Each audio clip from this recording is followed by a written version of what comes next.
Praise the lord. మన ప్రభు అయిన యేసుక్రీస్తు పరిశుద్ధ నామంలో దేవుని ప్రియులైన మీ అందరికీ ప్రభు నామంలో వందనాలు తెలియజేస్తున్నాను. ప్రియ విశ్వాసులారా, అందరూ బాగున్నారా? ప్రభు నందు మీ కుటుంబాలతో కూడా ఆనందిస్తూ క్షేమంగా ఉన్నారా?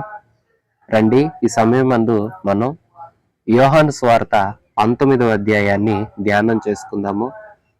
మనకై బలి అయిన యేసు శిలువ మీద వ్రాలాడి మనందరి అతిక్రమ పాప దోషాల కోసం మరణించి సమాధి చేయబడటం ఈ అధ్యాయంలో మనం చూస్తాము. శ్రద్ధ నిలపండి.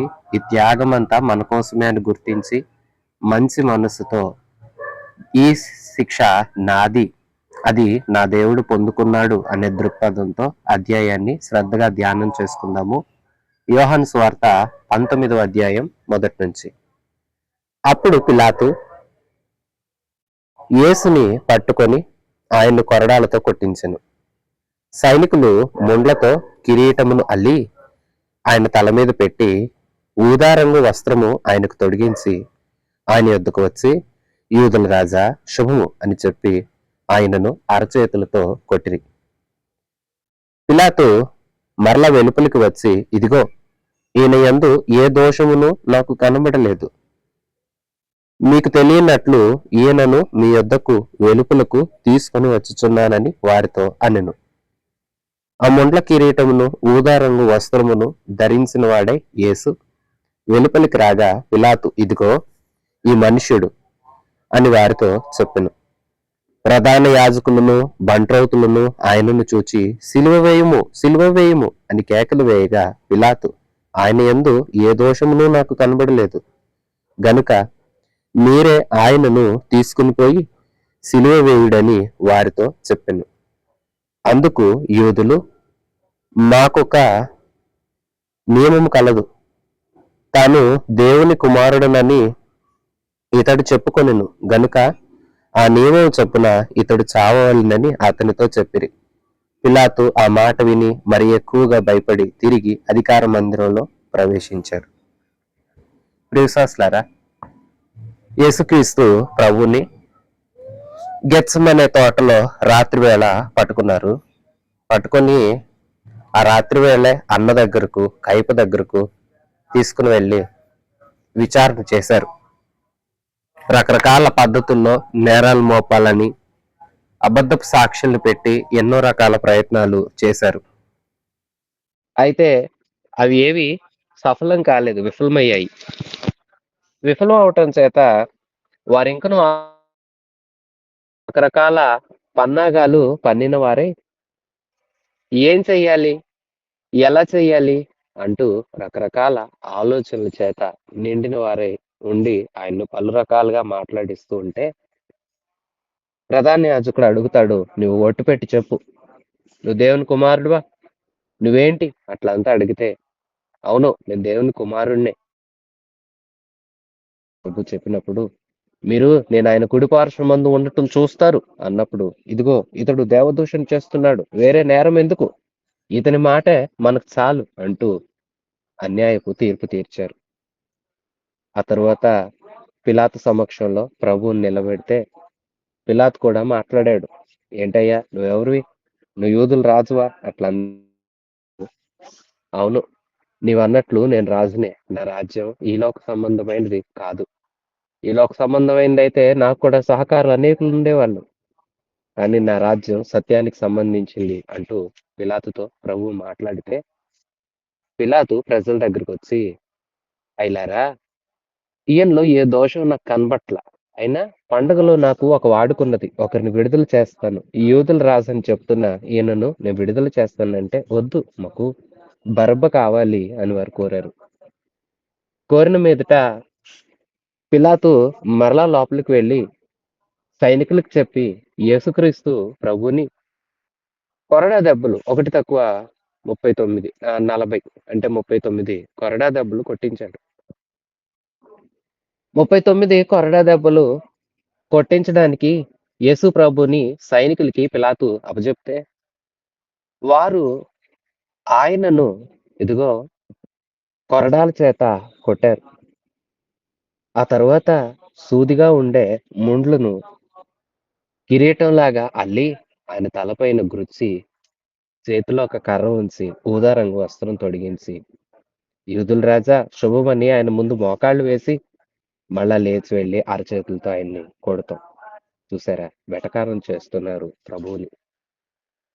వారిని వారినితో పాటు అందరిని సృష్టించిన దేవదేవుడినే ఆ మనుషులు చేతులతో కొడుతున్నారు. ఏ చేతులు మనిషిని నిర్మించాయో, ఆ మనిషి చెయ్యి దేవుని మీదకే ఎత్తబడింది. ప్రియశ్వాసులారా చూస్తున్నారా?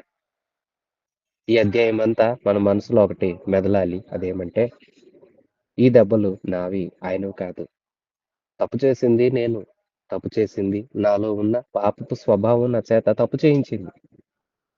నేను అనేకమైన విషయాలలో సడలిపోతూ, తప్పిపోతూ దేవునికి దూరంగా, దేవుడు కోరుకున్నట్లుగా నేను ఉండకుండా, నాకు నచ్చినట్లుగా, నా ఆశల చేత, స్వకీయ దురాశల చేత ఏడవబడుతూ, పురికొల్పబడుతూ నేను సాగిపోతూ ఉంటుంటే, నా మీద పడవలసిన దెబ్బలు నా ప్రభు దేహం మీద పడ్డాయి అని మన మనసులో మెదలాలి.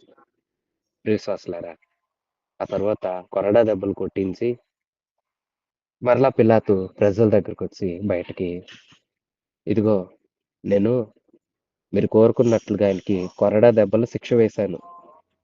కొరడా దెబ్బలు కొట్టిన ఆయన ఎలా ఉన్నాడో మీరొకసారి చూడండి. ఇకనైనా మీ నిర్ణయం మార్చుకుంటారా?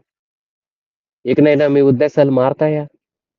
ఇకనైనా మీలో మంచి మనస్సాక్షి, మంచి ప్రవర్తన వస్తుందేమో! ఒకసారి చూడండి. నాకైతే ఆయనలో ఏ దోషం కనిపించట్ల. కనిపించుంటే నేను చర్య తీసుకునేవాడిని. నాకాయనలో దోషం కనిపించట్ల. మీరు చెప్పిన లక్షణాలేవి నాకాయనలో అగపడట్లేదు అంటూ కొరడా దెబ్బల చేత కొట్టబడి, ముండ్ల కిరీటం పెట్టబడ్డ ప్రభువుని అలాగూ సైనికుల చేత ప్రజల ఎదుటికి తీసుకుని వచ్చాడు పిలాతు. యేసుక్రీస్తు ప్రభువు అలాగ రాగానే వారాయన్ని చూచి, ఇంకనూ జాలి పడకుండా అంటారు, ఇట్లా కాదండి సిలువ వెయ్యండి. సిలువ వేసే ఆహ్, విషయాన్ని మీరు జారీ చేయండి. ఆజ్ఞ ఇవ్వండి. ఈయన మాకిలా వద్దు. మీరు కొరడాలతో కొడితే మాకు సరిపోలేదు. ఆయన్ని సిలువ వెయ్యాలి అని వాళ్ళు ఎక్కువగా కేకలు వేస్తున్నారు. ఆ ప్రజలందరూ కోరుకున్నారు, ప్రభు మాకొద్దు. దొంగ మాకు కావాలి. మాకు మోక్షరాజ్యాన్నిచ్చే ప్రభువుని మేము కొట్టిస్తాము, చంపిస్తాము.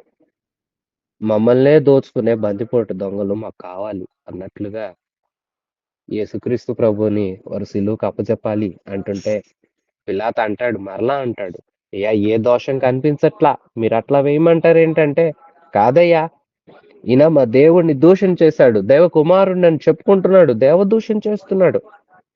మా ధర్మశాస్త్ర నియమం ప్రకారం ఇలాంటి వ్యక్తిని చంపేయాలి. మా మధ్యలో తిరగటానికి ఇతడు అర్హుడు కాడు. చూసారా? దేవుడే యోగ్యుడు కాదు వాళ్ళ మధ్యలో తిరగటానికంట. సృష్టికర్తనే వెలివేస్తుంది సృష్టి. సృష్టించబడిన సృష్టమే సృష్టికర్త మీద ఎదురు తిరిగిన వైనం చూస్తున్నారా? ప్రియవిశ్వాసులారా, ఎందుకు అంతటి బాధ ఆయనకు?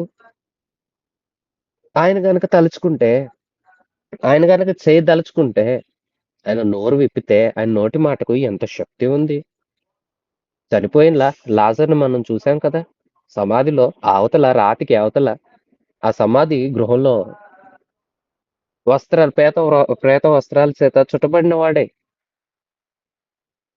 చచ్చిన శవం లాగా పడి ఉన్నాడు. శవమైపోయాడు. జీవం లేదు.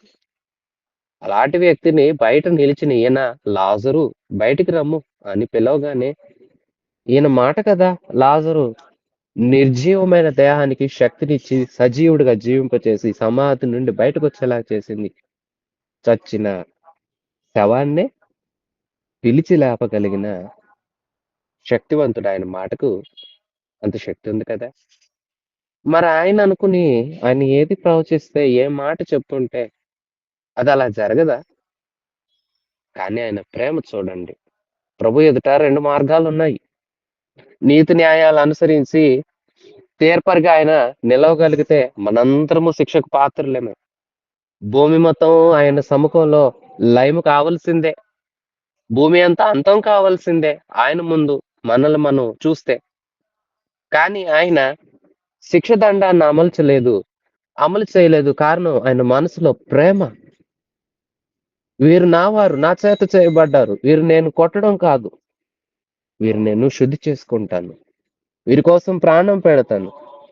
ఆయన ప్రేమ మన మీద శిక్షను ఆయన వేసుకునేలాగా చేసింది. అంత ప్రేమ ఆయన చూపిస్తుంటే మనుషులు కఠినత్వాన్ని, కాఠిన్యాన్ని చూపిస్తున్నారు. వింటున్నా విశ్వాసి, నీ హృదయము ప్రభు విషయంలో ఎలాగుంది ఈ సమయమందు ఒకసారి పరీక్షించుకుంటున్నావా? వాక్యం ఎదుట, ప్రేమమయుడైన ప్రభు ఎదుట నీ హృదయపు స్థితి, నీ పరిస్థితి, నువ్వు ప్రభువుని చూచే దృష్టి ఎలా ఉంది? ఒకసారి నిన్ను నీవు ప్రభు ఎదుట ఆలోచన చేసుకోవాలని తెలియచేస్తూ ఉన్నాను. 9వ వచనం నుంచి. నీవు ఎక్కడి నుండి వచ్చితివని యేసుని అడిగాను. అయితే యేసు అతనికి ఏ ఉత్తరము చెప్పలేదు. గనుక పిలాతు, నాతో మాట్లాడవా? నిన్ను విడుదల చేయుటకు నాకు అధికారం కలదనియు, నిన్ను సిలువ వేయుటకు నాకు అధికారం కలదనియు నువ్వెరగవా? అని ఆయనతో అనెను.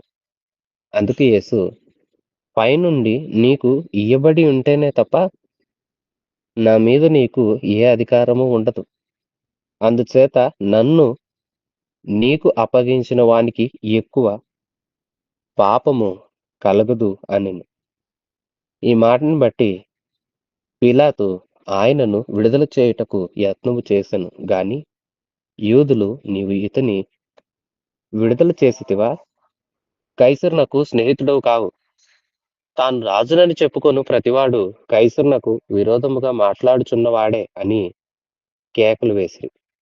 పిలాతు ఆ మాటలు విని యేసును బయటకు తీసుకుని వచ్చి రాళ్లు పరిచిన స్థలమందు న్యాయపీఠం మీద కూర్చుండెను. హెబ్రీ భాషలో ఆ స్థలమునకు గబ్బత్తా అని పేరు. ఆ దినమున పస్కా సిద్ధపరచు దినము. అప్పుడు ఉదయము 6 గంటలు కావచ్చెను.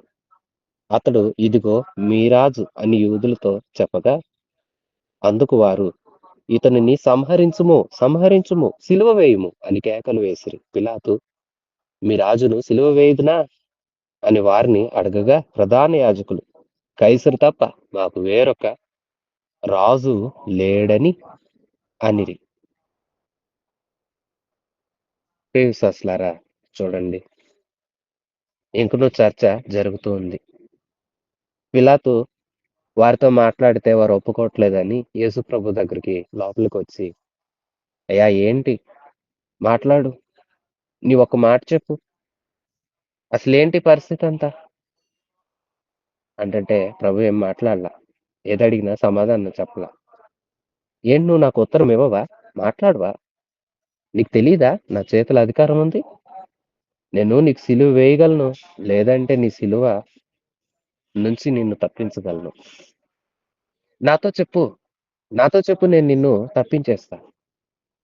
అట్లంతా అంటే ప్రభు, నా తండ్రి పైనుండి నీకు ఈ అధికారాన్ని ఇచ్చారు, లేకపోతే నీకు అసలు ఈ అధికారమే లేదని, నీకు అధికారం ఇచ్చిన వాడు పైనుండి నా తండ్రి ఆయన ఇచ్చాడు అని స్పష్టంగా చెప్తుంటే పిలాతు ఆ మాటలకు అలాగూ ఉండిపోయాడు. ఎలాగైనా ఈయన్ని కాపాడదాము అన్నట్లుగా కొన్ని ప్రయత్నాలు చేశాడు. కానీ ప్రజలు ఇంకా ప్రజలతో మాట్లాడుతూ, ఏంటి ఈయన చూడండి, ఈయన పరిస్థితి చూడండి, ఈయన మీ రాజు కదా, ఈయన సిలువ వేయాలా అంటే వాళ్ళు సంహరించండి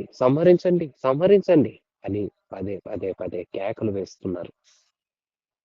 విశ్వాసులారా, వారి మనసులు కఠినమైపోయాయి. వారు ప్రభు సిలువ మీద ఎక్కి ఆయన ప్రాణం పోవాలి, అది వారు చూడాలి, అంతే వారి ఆశ. వాళ్ళ హృదయాలు ఎలాగైపోయాయో చూడండి.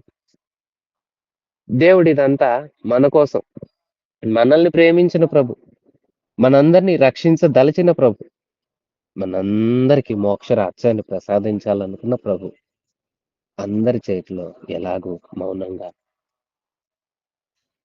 కఠినాత్ముల ఎదుట, అన్యాయపు తీర్పు తీర్చువారి ఎదుట, ఆ అన్యాయపు తీర్పులకు ఆయన ఎలాగూ తల వంచుతున్నాడో చూడండి.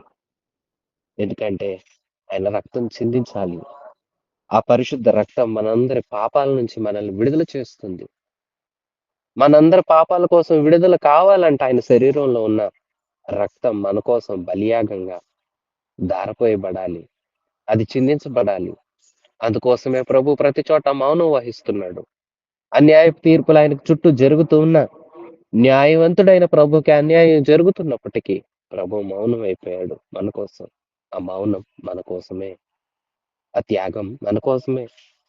ఇదంతా మన కోసమే. ఆయనను ఎందరో ఎన్నో రకాలుగా హింసిస్తూ, మాటల చేత, క్రియల చేత నొప్పిస్తూ ఉన్న అవన్నీ భరించింది కేవలం మన కోసమే. వారు సిలువ వేయండి, సంహరించండి అంటూ కేకలు పెడుతున్నారు. 16వ వచనం. అప్పుడు సిలువ వేయబడుటకై అతడు ఆయనను వారికి అప్పగించెను. వారు యేసును తీసుకొని పోయిరి. ఆయన సిలువ మోసుకొని కపాల స్థలమును చోటుకి వెళ్ళెను. హెబ్రీ భాషలో దానికి గొల్గొతా అని పేరు. ప్రియశాస్త్రారా యేసుక్రీస్తు ప్రభువుని ఇక పిలాతు యొక్క అధికార మందిరం దగ్గర నుంచి గొల్గొతా అని పిలువబడే ఆ స్థలం వరకు నడిపిస్తూ వచ్చారు. ఉదయం 6 గంటల ఆ సమయం ముందు ఇదంతా జరుగుతూ వస్తుంది. సమయం గడుస్తూ ఉంది. ఆ తర్వాత ఆయన్ని అలా తీసుకువెళ్ళిపోతూ ఉన్నారు. ఆయన నడిపిస్తూ తీసుకువెళ్తూ కొరడాలతో కొడుతూ ఉన్నారు. ఇక్కడ యోహాను మరికొన్ని సంగతులు వ్రాయలేదు. వేరే సువార్తల్లో ఆ విషయాలు కూడా వ్రాయబడ్డాయి. అనేకులు ఆయన్ని ఎదుర్కొనటం, ఆయన నిమిత్తమే చాలా బాధపడటం, అయ్యా అయ్యా యేసు నీకు ఈ స్థితి ఏంటి అంటూ బాధపడుతుంటే, ప్రభు నా కొరకు మీరు ఏడవలసిన అవసరం లేదు. మీకోసం, మీ పిల్లల కోసం ఏడవండి అని అనేకులైన వారితో స్పష్టంగా చెప్పినట్లు, ఇంకా ముందుకెళ్తుంటే వేరొక వ్యక్తిని సిలువ మోయమని అడగటం, అలాగే యేసుక్రీస్తు మోయలేక ఒకటి రెండు చోట్ల కూలబడ్డట్లు ఇలా రకరకాల వ్యాఖ్యానాలు బోధిస్తూ ఉన్నారు. కొన్ని సువార్తల్లో వీటిలో కొన్ని విషయాలు కూడా మార్కు, మత్తయి, లూకా సువార్తల్లో కొన్ని విషయాలు గ్రంథస్థం చేయబడ్డాయి. అలాగూ యాత్ర సాగింది. ప్రభు భారమైన, బరువైన సిలువ మ్రానును తన భుజాల పైన వేసుకొని, ఓ ప్రక్కన కఠినాత్ములు ఆయన్ని దూషిస్తూ, హేళన చేస్తూ, ఏదో ఖైదీకి, ఏదో చాలా తప్పులు చేసిన ఒక బందిపోటు దొంగలకు, నేరగాళ్లకు విధించే శిక్షలు విధిస్తూ, అపహాస్యం చేస్తూ, ఈయన ఒక నేరస్తుడే అనుకుంటున్నట్లుగా. ఎందుకంటే ఆయనలో ఏ నేరం లేదు, ఏ అన్యాయం లేదు. కానీ రోమా సైనికులకు ఆ విషయాలన్నీ కూడా అంతగా తెలియదు. కారణం ఏంటంటే తన సొంత ప్రజల యూదులే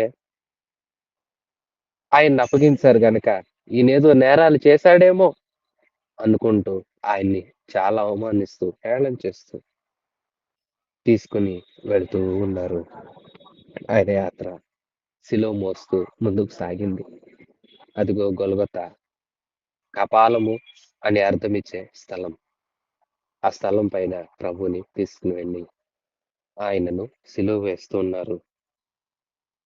ఆయనను సిలువ వేస్తూ, ఆయనను అపహాస్యం చేస్తూ, ఆయనను రకరకాలుగా మాట్లాడుతూ వస్తూ ఉన్నారు.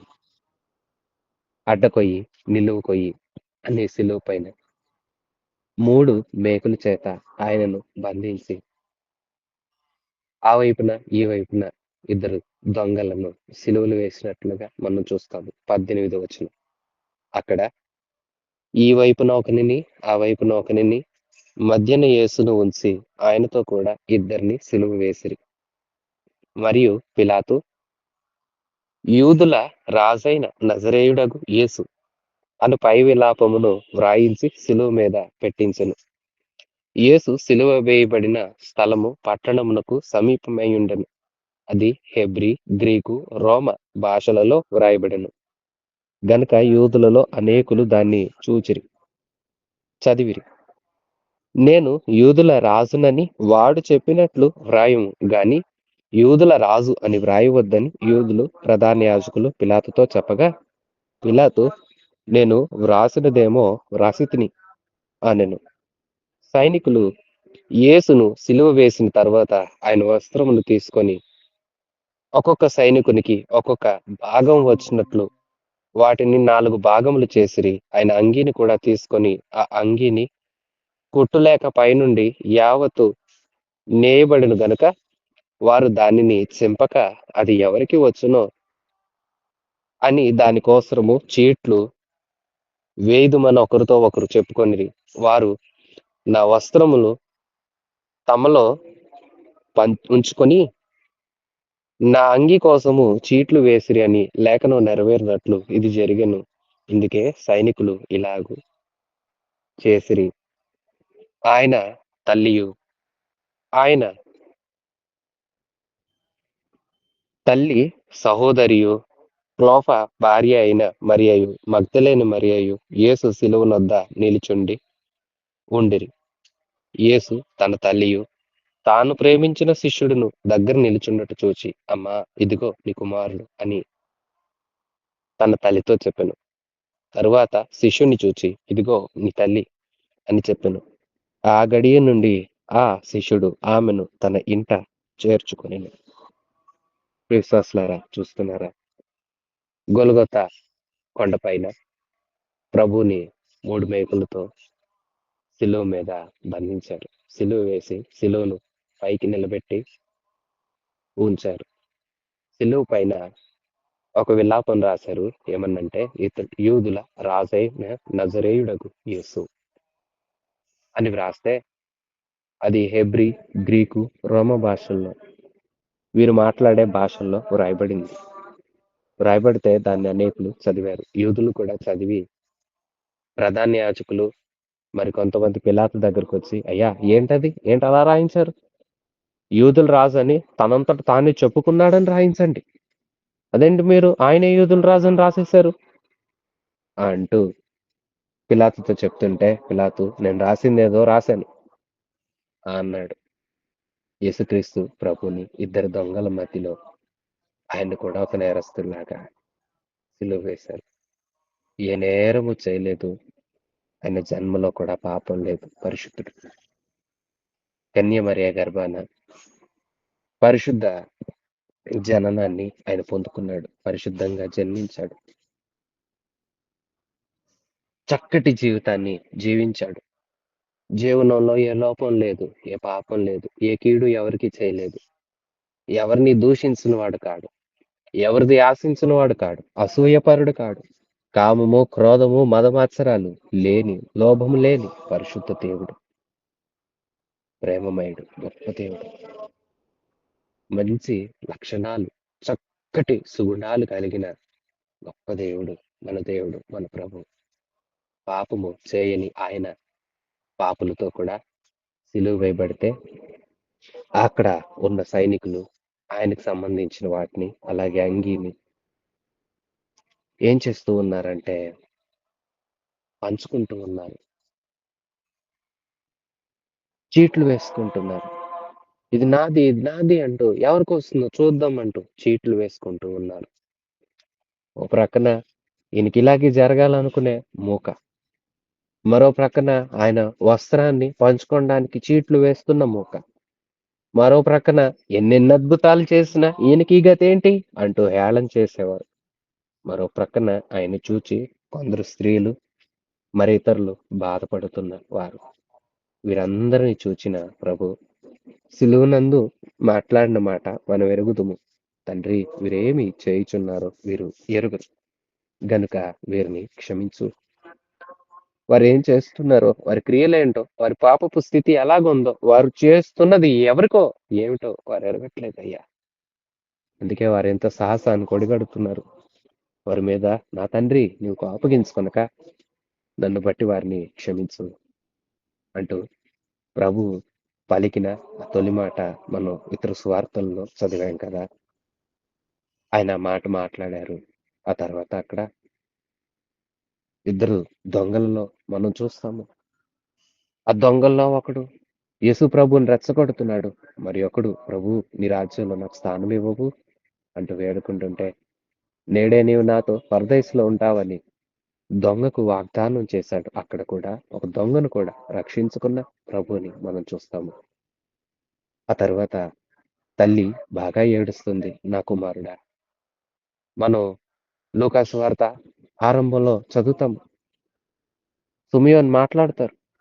అమ్మా నీ హృదయంలో గుండా ఖడ్గం దూసుకుపోబోతుంది అంటుంటే, ఆ మాటలు ఆమె హృదయంలో భద్రం చేసుకుంది. ఇదిగో ఇక్కడ ఆమెకు బాధ, వేదన, తన కొడుకు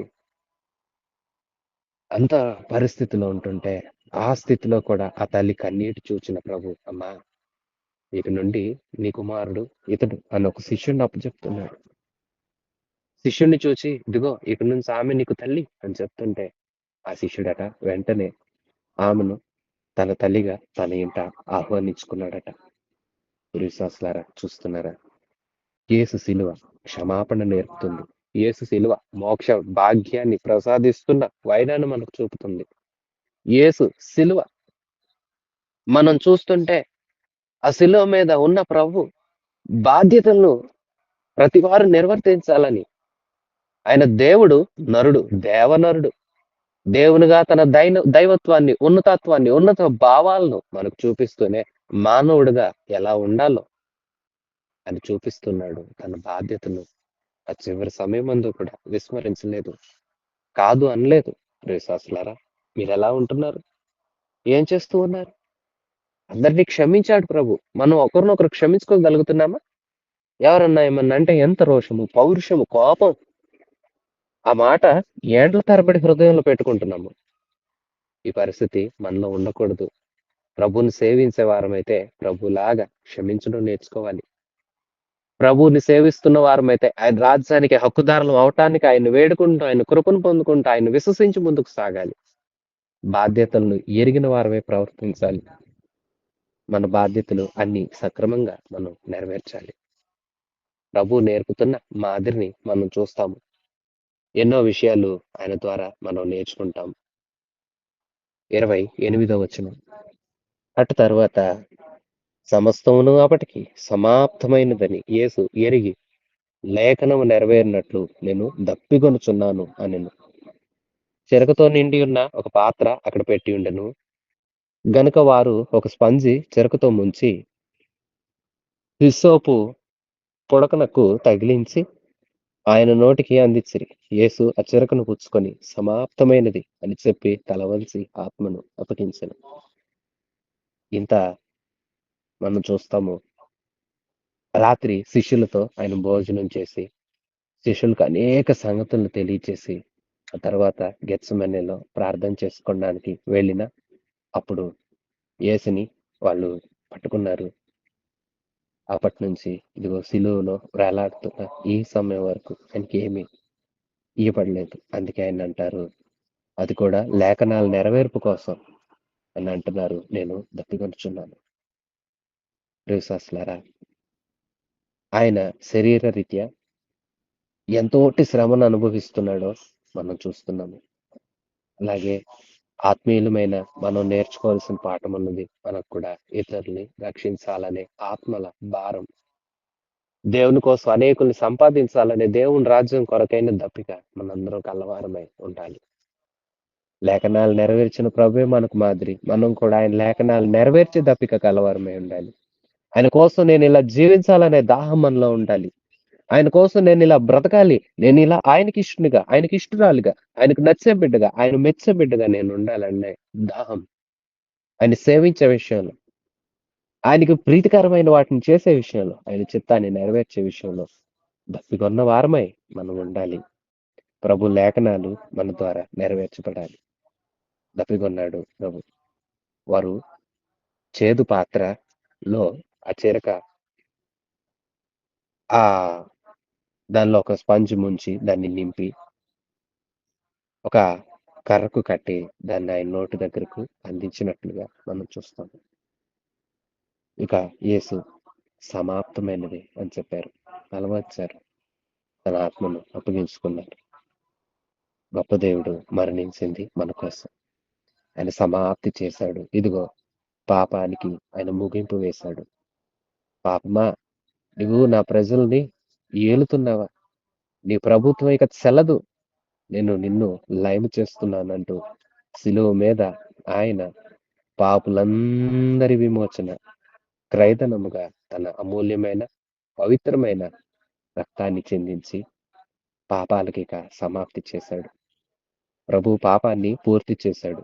పాపానికి అధికారం లేకుండా చేశాడు. మరి నీవు పదే పదే పదే పదే కాని క్రియలు చేస్తూ కాని మాట్లాడుతూ ప్రభు నచ్చని విషయాల్లో సాగుతూ ఇంకను పాపపు ప్రభుత్వం క్రింద ఉన్నావా? ఏనాడో ప్రభు సమాప్తి చేశాడు. దాని నుండి నువ్వెప్పుడు విడుదల పొందుతావు? తన గురించిన లేఖనాలన్నింటినీ ప్రభు పూర్తి చేశాడు. సమాప్తమైనది. ఆయన గురించిన ఆయన భూమి మీదకు వచ్చి చేసే విషయాల్లో అనేకమైన విషయాలు నెరవేరాయి. అయితే భవిష్యత్తుని గురించిన వాగ్దానాలు ఉన్నాయి. ప్రవచనాలు కూడా ఉన్నాయి. అవి ఇంకను నెరవేరవలసి ఉంది. అనేకమైన ఆయన గురించి పలకబడ్డ వాటిని ఆయన నెరవేర్చాడు. ఆయన పాపాన్ని తొలగించాడు. శాపాన్ని తొలగించాడు. ఇక సమాప్తమైపోయింది. తండ్రికి తన ప్రజలకి మధ్య దూరం తొలగిపోయింది. ఇక నువ్వు వారు భారంగా బాధపడవలసిన అవసరం, ఎక్కడో నిలిచి తండ్రిని చేరుకునే భాగ్యాన్ని పోగొట్టుకునే అవసరం లేదు. ఇక ఆ సంఖ్యలు ఆ పాపము అంత తొలగిపోయింది. ఇప్పుడు అనర్గళంగా అందరూ తండ్రి వద్దకు వచ్చి మొరపెట్టుకోగలరు. తండ్రి దగ్గరకు అందరం రాగలుగుతున్నాము. అందరం తండ్రిని కృపను వేడుకోగలుగుతున్నాం. తండ్రి అని పిలవగలుగుతున్నాం. దూరం సమాప్తమైపోయింది. మన తండ్రితో మనకు తెగిపోయిన బంధం, ఆ దూరం తొలగిపోయింది. మరలా బంధం నూతనంగా ఏర్పాటు చేశాడు. చూసారా ప్రియశ్వాసులారా? మరి ఈ యేసు ప్రభువుని మనం సొంత రక్షకుడిగా అంగీకరించి మన కోసం ఎంత త్యాగం చేసిన ప్రభు త్యాగాన్ని, ఆ యాగాన్ని గౌరవిస్తూ ఆయనకి ఇష్టమైనట్లు బ్రతుకుతున్నామా? లేదా ఒకసారి మనల్ని మనం పరీక్షించుకోనవలసిన అవసరం ఎంతైనా ఉంది కదా. పరీక్షించుకొని మనలో ఉన్న ప్రభు కాయస్కరమైన సమస్తాన్ని తొలగించుకొని ప్రభుకి ఇష్టమైన పిల్లలంగా బ్రతకాలి. సమాప్తమైనదని చెప్పాడు ప్రభు. 31వ వచనం నుంచి ఆ దినము సిద్ధపరచు దినము, మరుసటి విశ్రాంతి దినము, మహాదినము గనుక ఆ దేహములు విశ్రాంతి దినమున శిలువ మీద ఉండకుండానట్లు వారి కాళ్ళు విరగ్గొట్టించి వారిని తీసివేయించుమని యూదులు పిలాతును అడిగిరి. కాబట్టి సైనికులు వచ్చి ఆయనతో కూడా శిలువ వేయబడిన మొదటి వాని కాళ్లను రెండవ వాని కాళ్లను విరగ్గొట్టిరి. యేసునొద్దకు వచ్చి అంతకు ముందే ఆయన మృతి పొంది ఉండుట చూచి ఆయన కాళ్ళు విరగగొట్టలేదు గాని సైనికులలో ఒకడు ఈటెతో ఆయన ప్రక్కను పొడిచెను. వెంటనే రక్తమును నీళ్లును కారెను.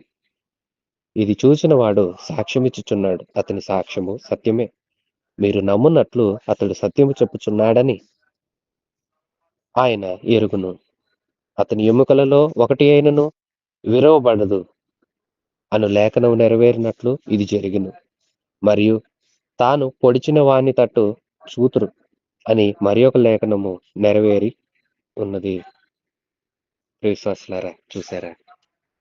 యేసుక్రీస్తు ప్రభు అప్పటికే తల వంచి తన ఆత్మను తండ్రికి అప్పగించుకున్నారు, మరణించారు.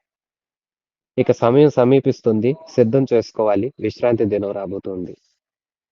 విశ్రాంతి దినం సమీపిస్తూ ఉన్నది గనక వారు ఇక ఆ దేహాలు విశ్రాంతి దినానికి ఉండకూడదు.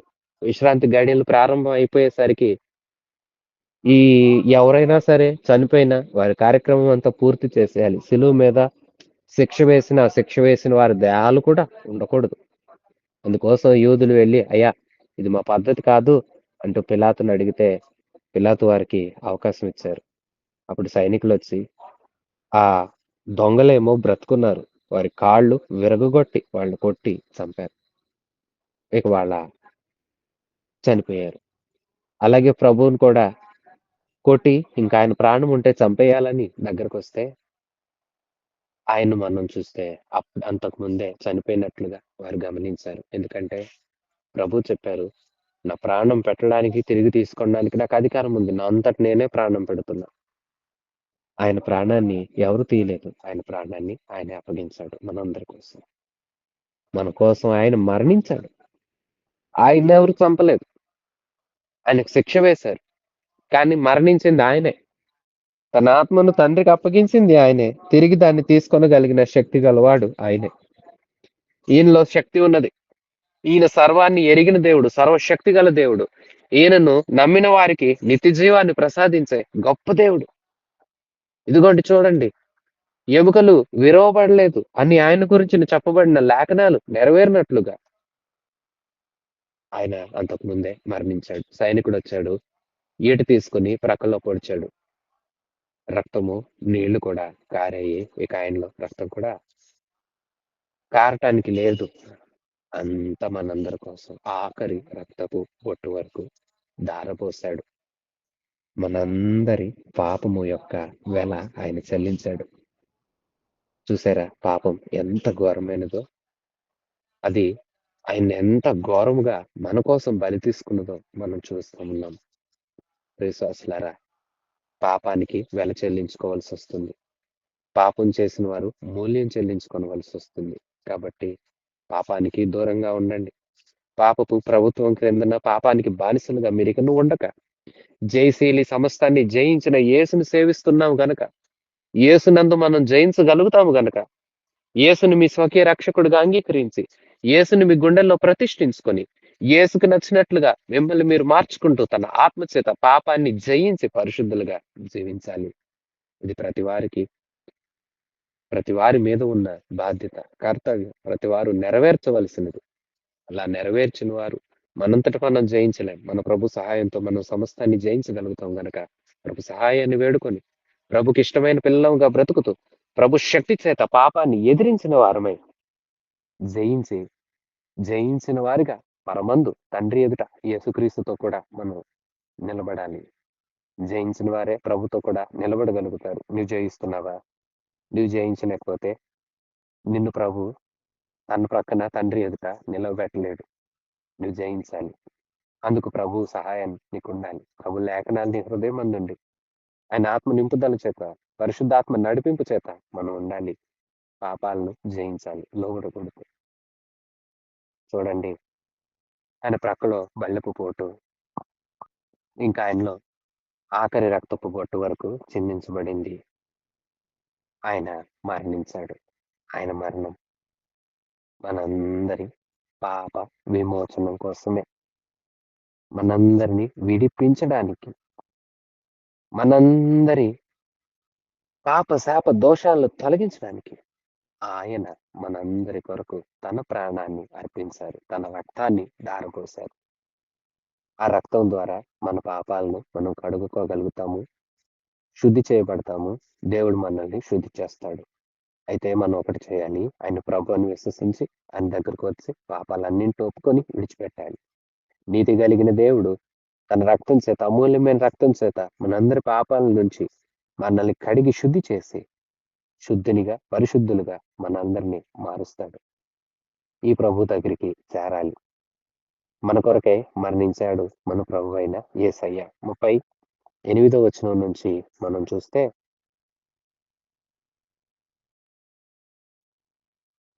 అటు తరువాత యూదులు భయము వలన రహస్యముగా యేసు శిష్యుడైన అరిమతయు యోసేపు తాను యేసు దేహమును తీసుకుని పోవుటకు పిలాతునొద్ద సెలవడిగను. పిలాతు సెలవిచ్చను గనుక అతడు వచ్చి యేసు దేహమును తీసుకుని పోయాను. మొదట రాత్రి వేళ ఆయన యొద్దకు వచ్చిన నికోదేము కూడా బోళముతో కలిపిన అగరు రమారమి 150 సేళ్ల ఎత్తు తెచ్చెను. అంతట వారు యేసు దేహమును ఎత్తుకొని వచ్చి యూదులు పాతిపెట్టు మర్యాద చొప్పున ఆ సుగంధ ద్రవ్యములను దానికి పూసి నారబట్టలు చుట్టిరి.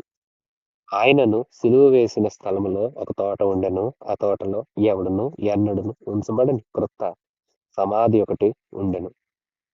ఆ సమాధి సమీపంలో ఉండెను గనుక ఆ దినము యూదులు సిద్ధపరచు దినమైనందున వారు అందులో యేసును పెట్టిరి. ప్రియశాస్త్రులారా, యేసుక్రీస్తు ప్రభు మరణించిన తర్వాత అరిమతేయు అనే ఊరివాడైన యోసేపు వచ్చి పిలాతు దగ్గరికి వెళ్ళి రహస్యంగా, అయ్యా, మేము ఆయనకి మేము చేసుకోవాల్సిన కార్యక్రమం చేసుకుంటాము. ఆయన దేహాన్ని సిలువ మీద నుండి దింపి మాకు అప్పజెప్పండి అని సెలవు అడిగితే, పిలాతు ఆ విధంగా చేయిస్తే, ఈయనతో కూడా ఉన్న అక్కడ కొందరు, అలాగే ఆయన్ను రాత్రి వేళ కలిసి వచ్చి ఆయనతో సంభాషించిన నికోదేము కూడా వచ్చి బోళము తీసుకొచ్చి సుగంధ ద్రవ్యాలను ఆయన దేహానికి పూశారు. అక్కడ ఒక తోటలో రాతిలో తొలిపించబడిన సమాధిలో ఆయన నుంచి భద్రం చేశారు. అధికారులు ఆ సమాధికి భద్రం చేయించడానికి ముద్రలన్నీ వేసి, అలాగే కాపలా వాళ్ళను కూడా నియమించారు. యేసుక్రీస్తు ప్రభు మరణించి ఇప్పుడు సమాధి నందు ఉంచబడ్డాడు. ప్రియశ్వాసులారా, అధ్యాయం చూశారు కదా. యేసు పొందిన శిక్ష అంతా మన కోసమే. అన్న కయ్యకుల దగ్గర దేవునికి న్యాయమేం జరగల, అన్యాయమే జరిగింది. అయితే వారిలో శిక్షించే అధికారం, మరణశిక్ష అమలు చేసే అధికారం లేదు గనక పిలాతు సమక్షమున యేసుని నిలబెట్టారు. పిలాతు అడిగాడు, ప్రయత్నాలు చేస్తున్నాడు, నాకు అధికారం ఉందంటున్నాడు. అధికారములన్నీ పైనుండి వచ్చినవే కదా. పైనుండి నీకు ఈ అధికారం ఇవ్వబడితే నా మీద నీకు ఏ అధికారం లేదని యేసు చెప్పాడు. పిలాతు ఎన్నో ప్రయత్నాలు చేశాడు, ఎలాగైనా విడిపిద్దామా అనుకున్నాడు. ప్రజలు, ఈయన మాకు వద్దు, ఈయనను సిలువ వేయండి అని కేకలు వేశారు. ఆయన వద్దనుకున్నారు. ప్రియశ్వాసులారా, ఆయన వారికి వద్దట. నీకు వద్దా? కావాలా? నువ్వు ప్రభువుని కావాలనుకుంటున్నావా? కావాలనుకుంటే ఇప్పుడే ఆయన నీ దగ్గరకు రానివ్వు. నీ హృదయపు వాకిటి నిలిచి తలుపులు తట్టుతున్న ప్రభు యొక్క స్వరాన్ని, శబ్దాన్ని విని నీ తలుపులు తెరిచి ఆయనను నీ హృదయంలోనికి ఆహ్వానించు. నీ గుండెల్లో ఆయన్ని ప్రతిష్ఠ చేసుకో. నీ హృదయం అనే కోవెల్లో ఆయన్ని నివాసం చేయనివ్వు. ఆయనకి ఇష్టమైన బిడ్డగా బ్రతుకు. పిలాతు తప్పించాలనుకున్నాడు. వాళ్ళకు మనసన కరుగుతుందేమోనని కొరడా దెబ్బల శిక్ష వేశాడు. ఆయన వీపు చాళ్లుగా దున్నపడింది.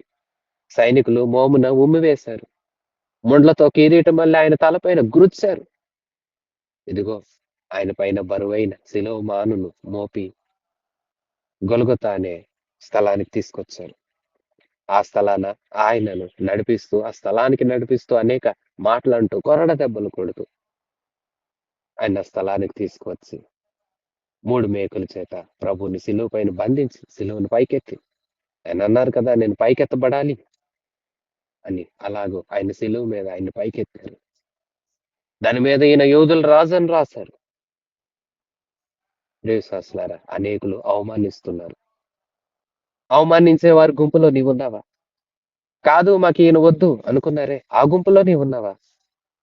ఆయన్ని అవమానిస్తూ హేళన చేస్తూ ఉన్న వారి గుంపులో ఉన్నావా? ఇదిగో ఆయనను ఇష్టపడి ఆయనతో కూడా నిలిచి ఆయనతో కూడా ఉండే ఆయనకు సంభవించిన దాన్నన్ని వారు చూసి ఆయన గురించి బాధపడ్డారు కొందరు. సరే, ఆయన అంత బాధ భరించింది మన కోసమే. ఇప్పుడు మనము ఆయన కోసం కాదు బాధపడాల్సింది, మన పాపాల కోసం మనం బాధపడి శుద్ధి చేసుకోవాలి. వారు సిలువ వేయబడిన యేసుని చూచి అవమానించారు. నీవు సిలువ వేయబడిన యేసుని చూచి నీవు ఎలాంటి స్పందన కలిగి ఉన్నావు? సిలువ మీద వేలాడిన యేసు వారికి అవమానాస్పదంగా కనిపించాడు. కానీ సిలువ మీద వేలాడిన ప్రభు మనకు రక్షణకర్త. ఆ సిలువ మీద వేలాడిన యేసుని బట్టి సిలువకు విలువ వచ్చింది. ఆ సిలువను చేరిన వారందరికీ సిలువ చెంత మనందరి పాపాల కోసం ప్రాయశ్చిత్తం దొరుకుతుంది, విమోచన దొరుకుతుంది. ఆయన అందరి కన్నుల ఎదుట సిలువ వేయబడ్డాడు. రక్షించబడుచున్న వారికి అది దేవుని శక్తి అయితే, నశించిపోతున్న వారికి సిలువను గురించిన వార్త వెరితనమని పౌలు గారు మాట్లాడుతున్నట్లుగా, సిలువను వెరితనముగా చూస్తున్నావా? నీ రక్షణకు ఆశ్రయముగా చూస్తున్నావా? సిలువను చేరు. రక్షకా రక్షించు అని వేడు. ఆ దొంగ వేడినట్లుగా వేడుకో. దొంగను దేవుడు అభయం ఇచ్చాడు. నీవు దొంగవే, కానీ నన్ను వేడావు. పశ్చాత్తాపపడ్డావు గనుక నేడే నిశ్చయముగా నాతో పరదేశంలో ఉంటావని అభయ వాగ్దానం పొందుకున్నట్లుగా మనం కూడా యేసుని బ్రతిమాలి, పాపాలు ఒప్పుకొని, ప్రాయశ్చిత్తం చేసుకొని, ప్రభువుని ప్రభువుగా విశ్వసించి, ఈ త్యాగమంతా మన కోసమే గుర్తించి, ఇక నువ్వు పాపం చేయకుండా ప్రభు చేత క్షమించబడిన వారమే ఆయన రాజ్యానికి హక్కుదారులుగా నిలుద్దాము. అలాగూ నిలవాలంటే ఈ క్షణం అందే ఉన్న పాటనే నువ్వు ఉన్నట్లుగానే, ఆ దొంగ ఏదో తీసుకుని రాలేదు, ఏదో ఇవ్వలేదు, ఏమి కానుకలు తేవాలి, ఏమి తెచ్చిన దేవుణ్ణి దర్శింతును, వేలాది నదులంత విస్తార తైలాన్ని తీసుకుని రావాలా, గర్భఫలమైన జ్యేష్ఠపుత్రుని ఇవ్వాలా, దహన బలులు ఇవ్వాలా, కోటి దూడలు ఇవ్వాలా అంటున్నారే ప్రజలు. అలాగే ఏమీ అవసరం లేదు. ఆ దొంగ ఏమీ తీసుకుని రాలేదు. వచ్చాడు విరిగి నలిగిన హృదయంతో ప్రభువుని వినయంగా వేడుకున్నాడు. నీవు నేను అటు వినయశీలం గలవారమే వేడుకుంటే కరుణగల దేవుడు కరుణిస్తాడు, కటాక్షిస్తాడు. కఠిన హృదయంలాగా మారిపోవద్దు. విరిగి నలిగిన హృదయంతో వినయంతో ప్రభువుని వేడు. ప్రభు రక్షణ ప్రసాదించే దేవుడు రక్షణకర్త. ఈ రక్షణకర్తను నీవు చేరుకున్నావా? ఈయనను నీ స్వకీయ రక్షకుడిగా అంగీకరించి బాప్తిస్మం పొందావా? పొందకున్న విశ్వాసి, ఇదే అనుకూల సమయం, ఇదే రక్షణ దినం. నేడే తీర్మానం తీసుకో. దేవుని చేరి రక్షణ పొందిన ఓ విశ్వాసి, త్యాగమంతా నీకోసమే. రక్షణ పొందాను కదా అని సంబరంతో మరలా పాపంలోనికి పోకుండా నిన్ను నీవు జాగ్రత్త పరుచుకొని నీ రక్షణ వస్త్రాన్ని కాపాడుకోవాలని తెలియజేస్తూ ఉన్నాను. యేసు మరణించాడు, సమాధి చేయబడ్డాడు. సమాధి ఆయనను బంధించలేదు. ఆయన ప్రాణం తిరిగి ఆయన తీసుకుంటాడు. సజీవుడై తిరిగి లేవబోతున్న యేసుని 20వ అధ్యాయంలో వచ్చే పాఠంలో మనం కలుసుకుందాము. అంతవరకు సిలువ మీద వేలాడిన ప్రభుల వారి రక్షణ అందరికీ కలుగును గాక. ఆమేన్. మన ప్రభు అయిన యేసయ్య కృప, తండ్రి అయిన దేవుని ప్రేమ, పరిశుద్ధాత్మ దేవుని అన్యోన్య సహవాసం సదాకాలం మనందరికీ తోడయుండి నడిపించును గాక.